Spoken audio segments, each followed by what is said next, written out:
Hey, what's up, guys? It's Rick with the Digital Divide, and today I'm starting a new series where I interview creators from all over the industry, whether that be the comic book industry, the video game industry, TV, or movies. I'm going to reach out and get interesting people who have stories to share and try to do this about once a month if I can. So this week's guest is going to be Steve Englehart. He has a very long career in the comic book industry, spanning back to the 70s. He's done work for Marvel. He's done work for DC, amongst other publishers. But if the name sounds familiar, it's because he created the character of the Mantis from the Guardians of the Galaxy. And I just did a video highlighting Mantis, which is where his name came up and where the inspiration to reach out to him for this video came up. So without further ado, let's go ahead and get into the interview. Firstly, thank you for agreeing to take part of this. This is my first interview on the channel, so I don't really know what I'm doing, but I just wanted to pick your brain. And I'm very much into comic books. I grew up around them, and there are a lot of topics I kind of wanted to pick your brain about. So I've tried to do my homework, but a lot of this, you'll correct me if I'm wrong, I'm sure. But so let's start off by you.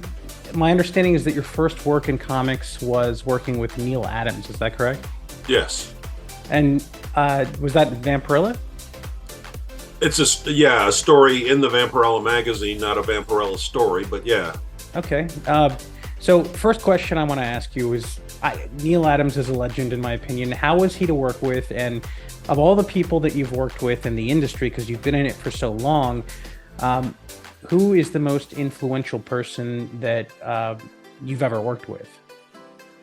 Well, Neil in those days was like the nicest guy ever. I mean, he was just, everything he did was the right thing to do. I mean, his head was in the right place, etc., etc. And I would say he's probably the most influential guy that I worked with, because I learned a lot of just how to function in the comic book world from him, right? He took me under his wing and helped me get into the industry. And as I say, couldn't have been nicer about it. So, yeah, I hear he was a big advocate for rights when it came to, creative talent. He was, yeah. He was always, again, doing the right thing. He became, I think, more militant over time, shall we say. But, I mean, he was always on the right side of history. Gotcha. If I'm not mistaken, you got your start with Marvel in the 70s, and then later you kind of moved over to DC towards the 80s. And I know, so I kind of want to go backwards here. I have a few questions, so bear with me. But you did a lot of work on Batman Right. when you were with DC. Right. And you also had a long and storied career with Marvel. Which publisher was easier to work with and less hand-holdy, in your opinion? Marvel, for sure. Yeah? I mean, I was given, due to the circumstances at the time, etc., all of us were given complete freedom to do what we wanted to do at Marvel. When I went to DC, I had the reputation for having worked that way, and so they let me work that way. But in general, DC wasn't in favor of that sort of thing. And over the years, there's been plenty of constrictions and snags and so forth working for DC. But Marvel was, they just said, go for it, I mean, you have to turn it in on time every month, and you have to make the book sell. And if you can do that, you can do anything. So Marvel by far was easier to work for. Now, with your time in DC, you did a lot. My understanding, and correct me if I'm wrong here, I've got some notes up here that I'm taking a look at, but the character of Deadshot you worked on, correct? You're right, yeah. And a lot of people don't realize that initially Deadshot was almost like a comical character with like a literal top hat, like just Yeah. ridiculous looking. And when you were given the reins of Deadshot, you kind of are responsible for transforming him into the Deadshot that we know today, the like the hardcore assassin. Can you talk a little bit on that?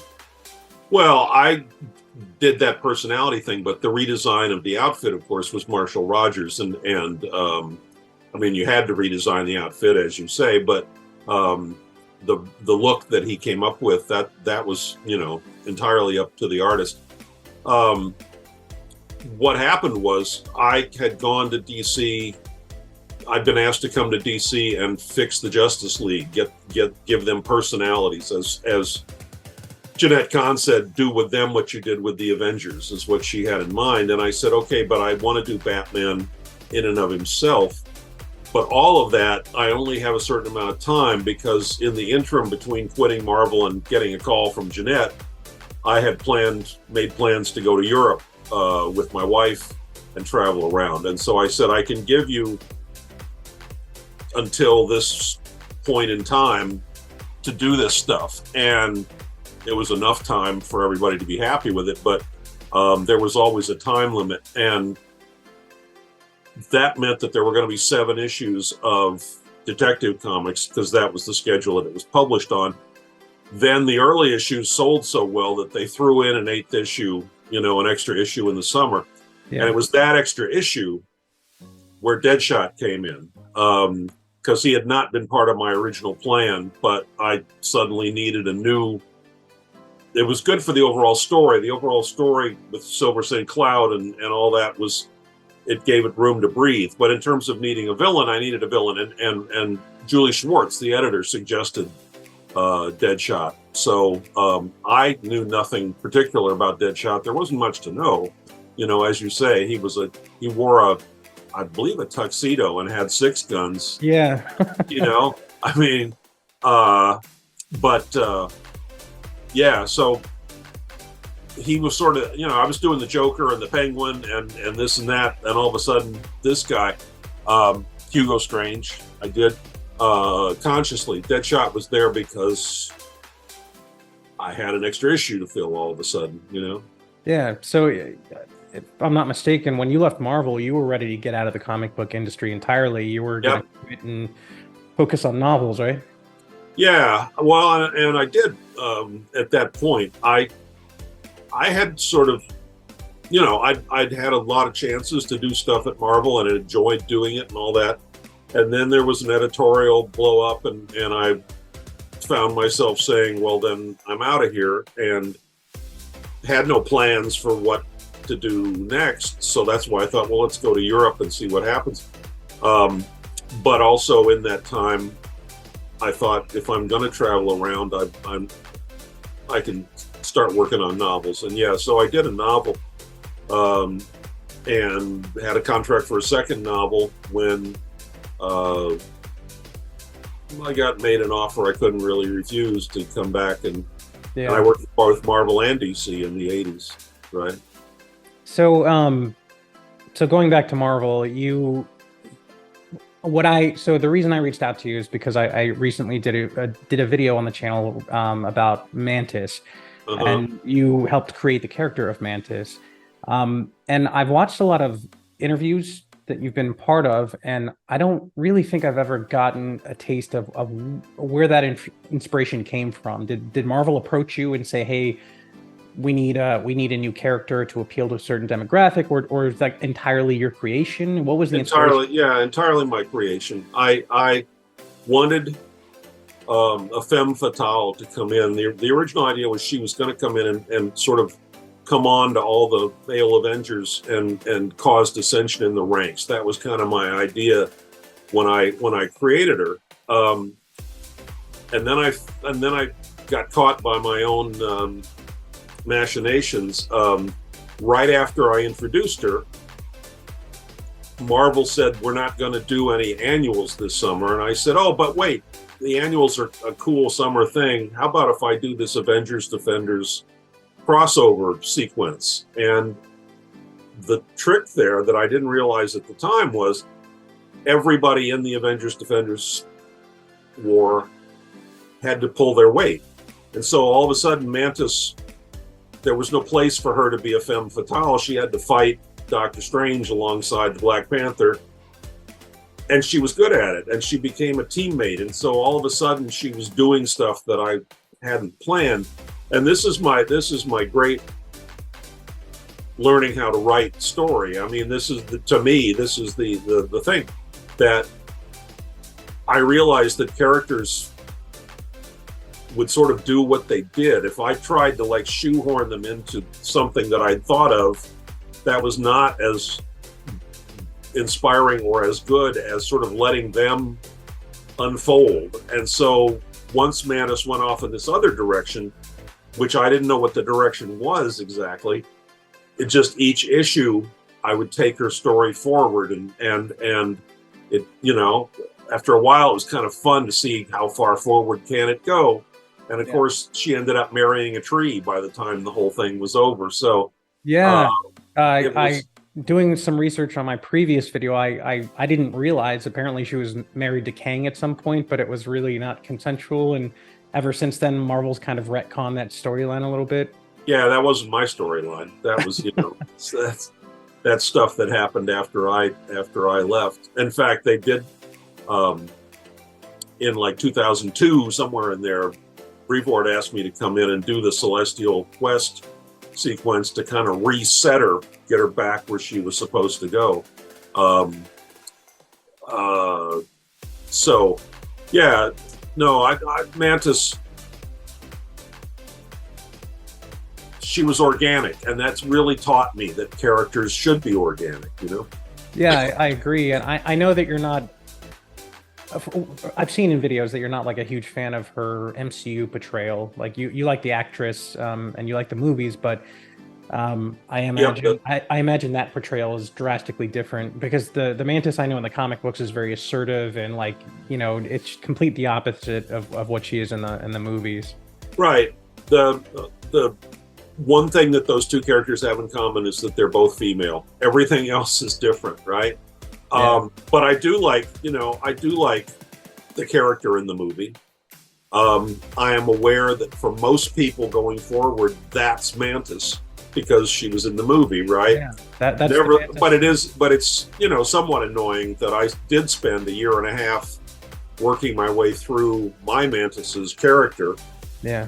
And was asked to come back later and reestablish that character. I mean, that character was pretty well established, and James Gunn went a different way. I'm a big fan of James Gunn. You know, I'm looking forward to see what he can do with the DCU. But you know, I've never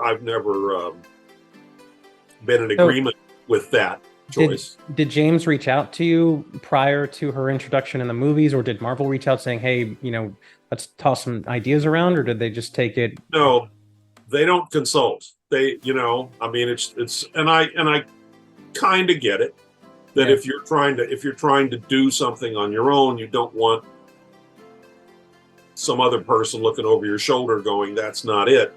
I think I would have said, if asked, I would have said, that's really not it. that's gone far away from what it was supposed to be. But I mean, you know, at the end of the day, James Gunn put together a solid movie and used that character. And then I like the fact in the third one that she became more assertive and played a bigger role and so forth.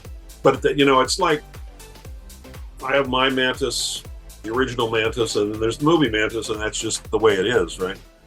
Yeah. So you mentioned Defenders earlier, and one character I think that you don't get enough credit for is Valkyrie, because although I don't think you created her, I think Roy Thomas created that character in 1970, and but that character was initially more of like, it was designed to be like a super feminist. And then you took the reins in the Defender series and introduced her to that group. Can you talk a little bit on that? Was that just your initiative? Because you seem to have you seem to have a background of taking a character that was lesser known or not very involved in the overreaching Marvel universe. Patsy Walker is a good example. So I'm a fan of Hellcat. And Patsy Walker was not created to be a superhero. I remember in the initial comic books, because I did a video on Hellcat as well. She was basically like your typical like comedy, not comedy, but it was more in the lines of like something like Archie, where there was no superheroes involved, and then you took that character and brought her into the superhero world, and she became Hellcat. Can you talk a little bit about her and Valkyrie? Well, again, everything that happened was my initiative. I was not being managed. I mean, Roy's management style was go for it. Do what if you screw up, we'll have a problem. But if you don't screw up, then you can go. So I had inherited the Defenders from Roy, and I liked the Defenders quite a bit. Doctor Strange, the Hulk, Submariner, made a nice, a Silver Surfer from time to time, but they each did have their own histories and series and so on and so forth. And I thought A, a woman, B, a woman who is as tough and hard-boiled as those guys, but who doesn't have much of a, history or anything, just sort of fit, she fit in with the Defenders and wasn't a weak link with those guys as the background. As far as Patsy Walker goes, when Reed and Sue got married in Fantastic Four Annual number 4, I believe, they come out of the church and like the entire Marvel Universe is standing outside cheering them on, including Patsy Walker and her girlfriend Hetty Wolf, who were from the romance comics. And in those comics, they had been, as you said, most of the time, sort of a Archie-like thing, but in the later stages of their existence, it became more of a romance book with Buzz Baxter as Patsy's boyfriend and so on and so forth. In any event, when I was doing The Beast, I needed more I needed supporting characters, and the way it worked was if you were writing the Fantastic Four, then everything Fantastic Four was kind of yours to control. And if you were writing the Avengers, then everything that was Avengers was yours to control. But in doing The Beast, the X-Men was a failed series at that point. Really? Oh yeah, the X-Men had existed and then been canceled. Oh wow.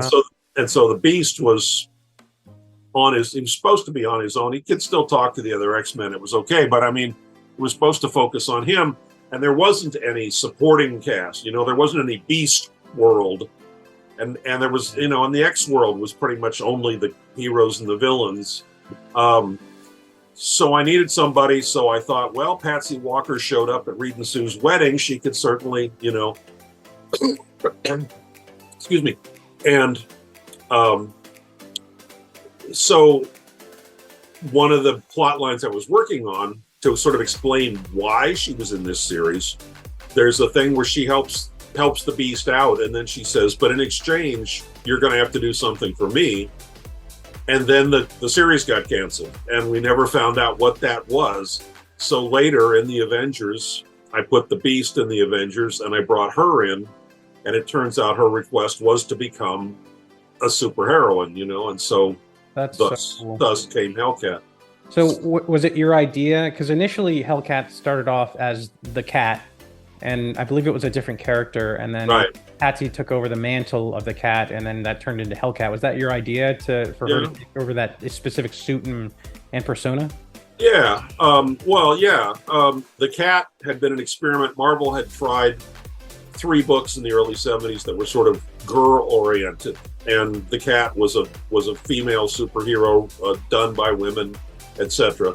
There was also one called Night Nurse for the romance side of things, but they didn't really work. It wasn't, comics in those days was very much a male-oriented thing, and so the Cat had a nice costume, but the Cat didn't exist anymore. And when I was looking to turn Patsy into a superheroine, it just that seemed about right. I mean, she wasn't going to be the Hulk or Thor. She was going to always be limited in her her powers and all that. So the cat suit and what it would give her seemed like the right fit. Yeah, I was always a fan of the aesthetic design of the cat and the Hellcat. I don't know. I love Jack Kirby artwork a lot. So another thing I wanted to touch on here is Captain America. He's one of my favorite characters in the MCU, and it seems you are responsible primarily for that version of Captain America that we get in the MCU, where he's kind of like the moral compass of the group, the heart and soul of the group. My understanding is that Marvel was on the verge of canceling Captain America or turning it bi-monthly, I think, and then they basically handed you the reins and they said, hey, look, do something with this character or we're not gonna move forward with him. Can you talk a little bit about that? Yeah. When they brought him back from the dead,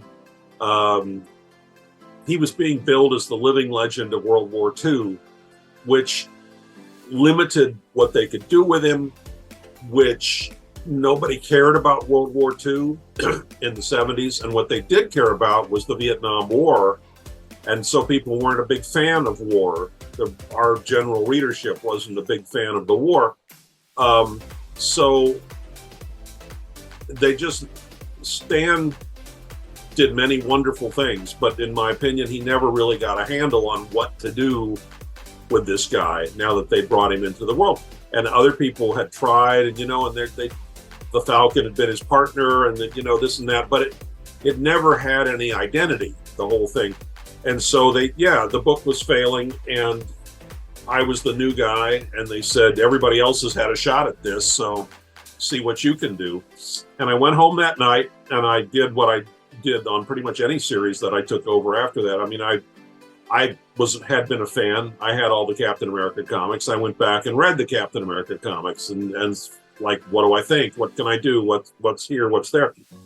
And it just occurred to me that rather than try to connect him to war, for one thing, but American foreign policy, et cetera, it made more sense to have him stand for the ideals of America, because then he wasn't tied to anything other than America, the concept.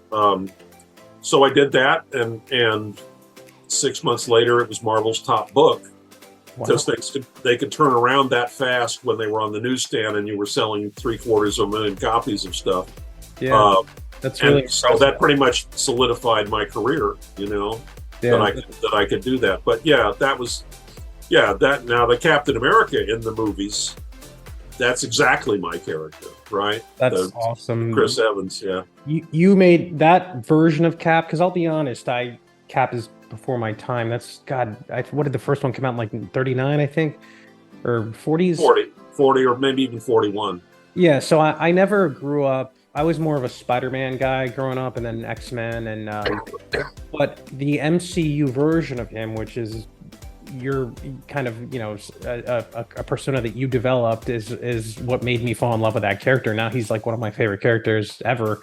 But I didn't really gain that appreciation until the Marvel movies came out, and then I've retrospectively gone back and started reading a lot of Cap books. But that is awesome. And I remember in an interview you were saying that it was Marvel was kind of in a weird point because there was so much opposition against the Vietnam War at the time, and then you were given the opportunity to kind of alter that mindset of his character and make it more about the ideals versus just a brute. But because you if I'm not mistaken, you were in the Army as well, right? And you were in the Vietnam War, and you got honorably discharged because of the opposition. Right. Yeah, that's so you have you were right in the trenches with that stuff. It's super impressive. You have such a really amazing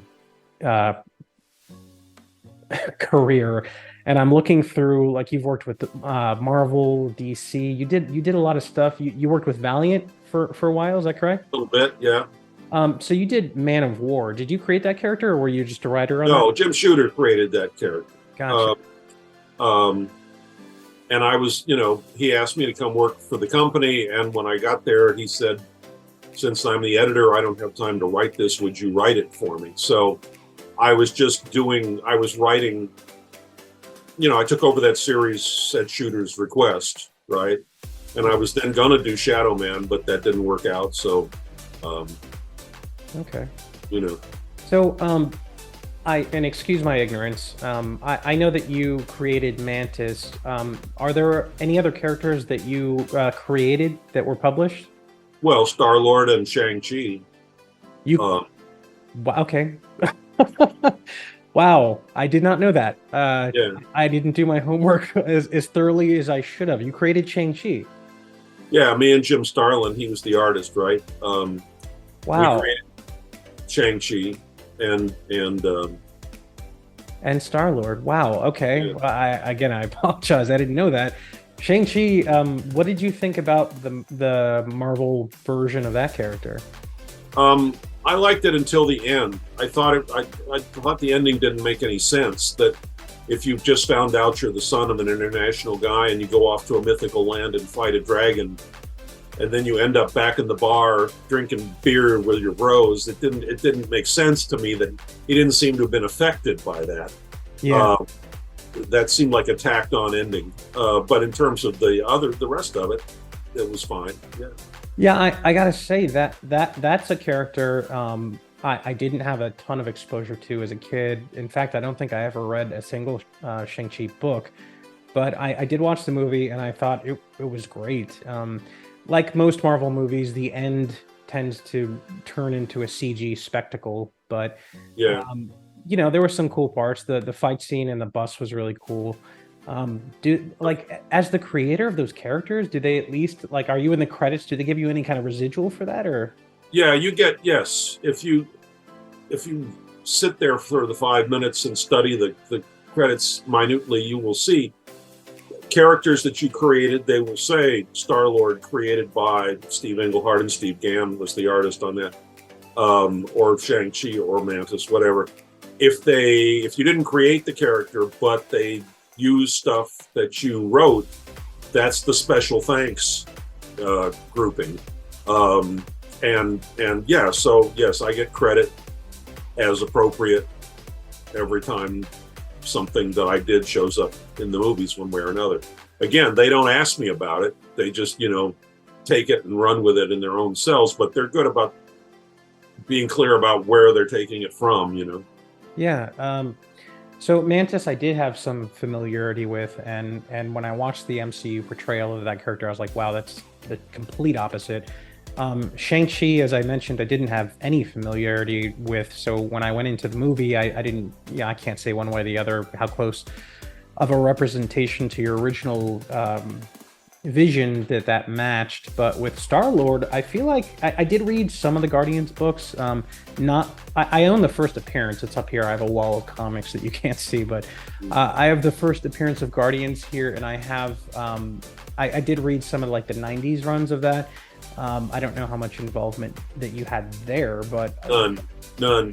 I created him, and my original idea was he was in the one issue that I wrote, he was extremely unlikable. He was supposed to be unlikable. He's kind of like an arrogant prick, kind of. Yeah, very much. And my idea was he was going to go out through the solar system, having adventures on each planet and learning aspects of humanity. And so by the time he got all the way out of the solar system, he would be this complete human being, not a terrible asshole like he was. But I only wrote the first issue where he was an asshole. So then, Chris Claremont and other people wrote adventures of him and started to soften him to get him to the point where he was the Star-Lord that we know today, right? Yeah. But that's another one where I get credit for creating him, even though in that case I didn't do much with him. It's those are the rules. I don't make the rules. Yeah, I gotta say there are some remnants of that arrogance and Chris. Oh yeah, Chris Pratt. Well, there should be. There should be some remnants of it. Yeah. So I think mostly that, in my opinion, that was a cool character. So is it true? And correct me if I'm wrong here, because I did some research here, but did you write some of the early treatments of the Batman movie that Tim Burton directed with Michael Keaton?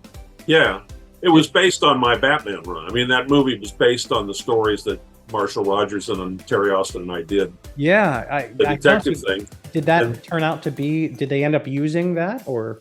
yeah, to some extent, they when the comic series ran, Michael Uslan, who was a movie producer, said, "I can see how to do Batman for adults," which was the point of my series. I wanted to like make him an adult and make it something that adults could understand, which is why I gave him sex with Silver St. Cloud, like a grown-up person, right? Yeah. So they tried for 10 years to make a movie out of that. And then I got a call 10 years after the series saying several Hollywood screenwriters have taken a crack at it, but they don't get it. They don't have the right feel. So we need you to come in and show us how this is supposed to work. And so it became this kind of push-pull thing in that, to that point, which included the Chris Reeve Superman movies, every time somebody did a comic book feature, it had to be sort of lighthearted. It had to sort of say, this is a comic book, people. We're on some level, we are serious. We are more serious than we need, than this. And this is our comic book movie here. And so we want you to understand that it's lighthearted and it's got a funny character in it, like Luthor's assistant or whatever. And so in the Batman movie, they had Robert Wall as the newspaper reporter, who was kind of going to be the funny thing. But they were adapting my story, which had been, adult oriented and dark and all this kind of stuff. And so they would send me the scripts and I would say, tone down the comic book stuff. I would go through it, make notes, but tone down the comic stuff, and play up the dark stuff. And I would send that off and they would rewrite it and then they'd bring it back to me and they'd sort of gone in my direction, but they still had the funny guy. And so then I would work on that again. And in the end, I would say that, insofar as people found that movie to be about an adult person living in a serious dark world, that's on me, and the funny aspects were on somebody. I can't say if it was Tim Burton or Sam Hamm or whoever, kept insisting on having that approach in there too. But by and large, we got where we needed to go, and then DC changed Silver St. Cloud's name to Vicky Vale, specifically saying that's so we don't have to pay you any royalties. And then that's when I first learned about what working for DC was like, Yeah, that's not cool. Wow. So I gotta say that first Batman movie, Tim Burton, which was based on your run, is my favorite portrayal of Batman even today. I really liked the Michael Keaton version, although I don't know that he's the best version of Bruce Wayne. I do like his Batman the best. And then I loved the animated series because it was so dark for the time that it came out. It was just Right. so serious, and it was just because initially when they started putting out superhero shows and movies, they were super cheesy and they're like, almost deliberately so tongue-in-cheek. Right. But when that movie came out, it completely changed the game. But Yeah. as someone who spent so much time working on Batman, what is your favorite on-screen portrayal of Batman in the movies? I like Michael Keaton. The thing about Keaton is he's not dark and brooding like Christian Bale or whatever, but there's darkness inside Keaton. You can see that he's got some sort of darkness in there, which was really, that's right. That's how it's supposed to work. And as far, he doesn't necessarily look like the prototypical Bruce Wayne big-jawed guy. True, but I thought he had totally the right spirit for the whole thing. What did you watch the most recent Batman? Yeah. What did you think of Wait. Yeah. Well, he's in the Flash, right? But I mean, it? he's not. No, the standalone Batman. Yeah. No, I didn't like the newest one. I No. don't. I don't see. You know, you can see the problem with the Batman movies. It's always this year's Batman. You know, it's there is no Batman character that kind of goes from movie to movie. It's just like, you know, Christopher Nolan's going to do his version, and Tim Burton's going to do his version, and this new guy's going to do his version. And so, you know, then you get people going, well, what if he was like this emo weirdo who lived, you know? So Well, you weren't a no, fan. Batman does not. He Yeah. can't go out and fight people viciously in the streets and be an emo weirdo. It just doesn't make any sense. Yeah. Um, So so I take it you were not a fan of Robert Pattinson's version of him then. no, not at all. You know, there were a lot of, you know, it had a lot of good, you know, visuals and a lot, you know, there were cool things in it, but um, it didn't make any character wise. It didn't make any sense, right? Um, and I'm all that character is what I'm into. That's, you know, I the reason that I wrote so many characters is because I like writing characters, and each one opens up a new opportunity to go play, you know, and that's what I do. Yeah, that's really cool. So you mentioned that you and Jim Shooter worked at Valiant, and you did some work on Man o' War. What is your experience working with independent publishers versus the two big guys, you know, Marvel and DC? Have you done any work with like Boom Studios, for example, or any of the, like the new like kind of independent publishers out there? Excuse me. No, I worked with Malibu, the Ultraverse, in the '90s. I did some Thunder Agents. I mean, I've done stuff for the non big guys. Um, there's not a whole lot of difference. I mean, that you're doing what you're doing for a company, and it's, you know, companies. I told you about DC. You know, I mean, it's like Valiant treated me straightforwardly. You know, I mean, I have no scandalous stories about Valiant, but I don't think there's any difference really. I mean, I'm doing what I'm doing, and they're publishing, which is what they're doing, and but corporate culture wise, I mean, the Malibu experience was really fun. Those guys were good at what they were doing and what they wanted to do. Unfortunately, when Marvel went bankrupt, it took everybody down, and eventually it killed off the Ultraverse and so forth. But so yeah, working at Valiant was just like working at any company. But the Ultraverse Malibu was fun. Steve Gerber was there as well, and we were reminiscing one night about how it was very much like early Marvel, that it was like complete creative freedom. Yeah, Just make the thing work, you know. you'd think like with a company like Marvel or DC with such massive properties that they would be a lot more. They would keep a much shorter leash on creative, you know, endeavors when it comes to contracting work out. Like you can't do this or you can't do that. Nowadays, yes. In back when I did it, no. Okay. So I'm looking at your resume here, and man, you've worked on some amazing stuff: the Avengers, Captain America, Daredevil, Defenders, Doctor Strange, Fantastic Four, Incredible Hulk. I mean, your resume is so impressive. So two questions here. The only thing I don't see here is Spider-Man. Did you ever want to write any Spider-Man stuff, or was that a deliberate choice on yours that you weren't interested in the character? Or No, I liked him. I used him as guest star here and there. When they decided to have two Spider-Man books, they offered me the second one, but I didn't want to write one of two books because then the character wouldn't fit together. which was that, ASM or Spectacular, or which I Spider-Man? can't remember the titles, but you know, Okay. probably Spectacular, I guess.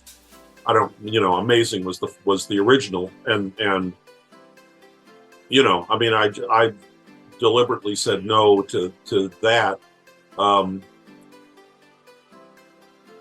Okay. And well, anyway, that's the answer. Yeah. So, I don't want to keep you too long. One of my final questions here of your impressive resume here of all these books that you worked on. Excuse me. What was your favorite one? What's the favorite character or book that you've ever worked on in your career thus far? No, they're all. I like them all. I mean, that's not a political answer. It's just I every character that I got a chance to do, I got as far into it as I could get, and tried to, as a comic book fan, I was trying to come up with the best comic books with these people, but also explore from a character standpoint who they were. And I can't really compare the Hulk to Doctor Strange to the Green Lantern Corps to. I mean, it's like they were all fun. In my entire career, I got asked to do Justice in the new universe, and I never had a feel for Justice. I mean, so I would say 99% of the stuff that I did was stuff that I was really into and happy with. So I can't say, oh, one was better than the other, Yeah, that makes sense. So last question here. As somebody who's been in this industry for so long, do you still enjoy it, or have you become jaded from the whole superhero thing, just dealing with it day in, day out, or does it still bring you happiness? Like, does it excite you at all to continue doing this? Yeah, it does. I mean, I'm a writer by nature, so I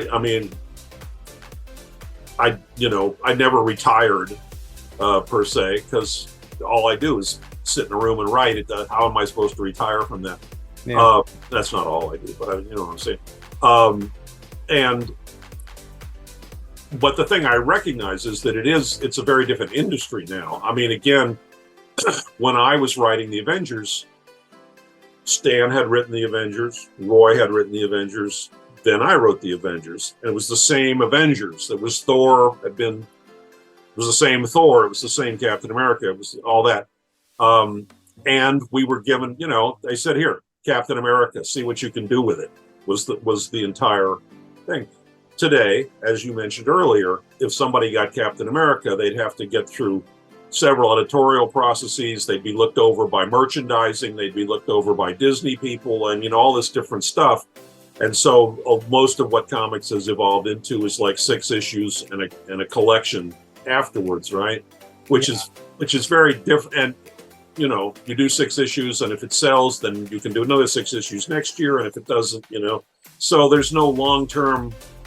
It gets back to sort of being this year's Batman, this year's Captain America, whatever it is, I'm not saying all of those things are bad or that people couldn't make something good under those circumstances, but it's very different circumstances from what I was able to work in. And my theory is if I was given a chance to work that way and people liked what came out of it, then that's the way I should work. I don't really want to have to think of 6 issue runs and so on and so forth. So comics, yes, I love comics, but Do you I don't collect think them also, or do you just on a as a hobbyist, as on a personal level, do you collect or?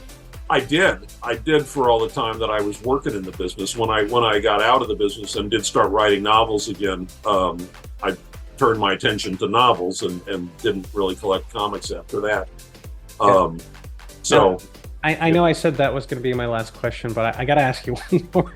Okay. A personal pet peeve of mine is, so what is your stance on the current trend of making like 1,000 versions of the same character? Like, take Spider-Man, for example. Miles Morales is super popular right now. It's essentially the exact same character with the same exact setup.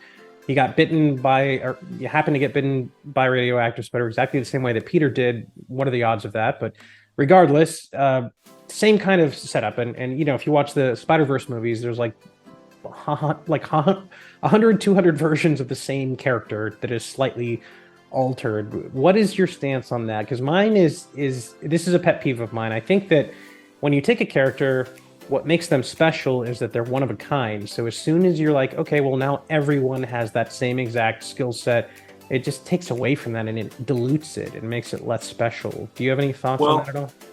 yeah, I mean, I agree with you in the abstract. I mean, that's why I didn't want to write a second Spider-Man book, right? Even though that was supposed to be the same Spider-Man, I didn't want to have two versions of the same guy. On the other hand, Miles Morales is extremely popular, and so creating Miles Morales opened up a whole new realm for Spider-Man. I would not personally have given him the exact same origin, etc. I would have found another way to get there, so he would be a different character, right? But it's again, what they said to me was, if you can make it sell, then you can keep doing it, and selling comics is a legitimate effort for a publication company, and so, you know, if you come up with something like Ghost Spider, right? I mean, Ghost Spider, that's a weird thing, and she died a long time ago, and she's from another, you know, but she's popular, so popularity's a good thing. But in general, no, I mean, in terms of my liking to do characters, if somebody came to me and said, you know, create another Spider-Man, it wouldn't be the same parameters, you know, there'd be some other way to get there. Yeah, they need something to stand out. So it comes back like with the Mantis in the movies. It's like, I wouldn't do it that way, but that doesn't mean that I hate it, you know, or that I can't see it for what it is, you know. Alrighty.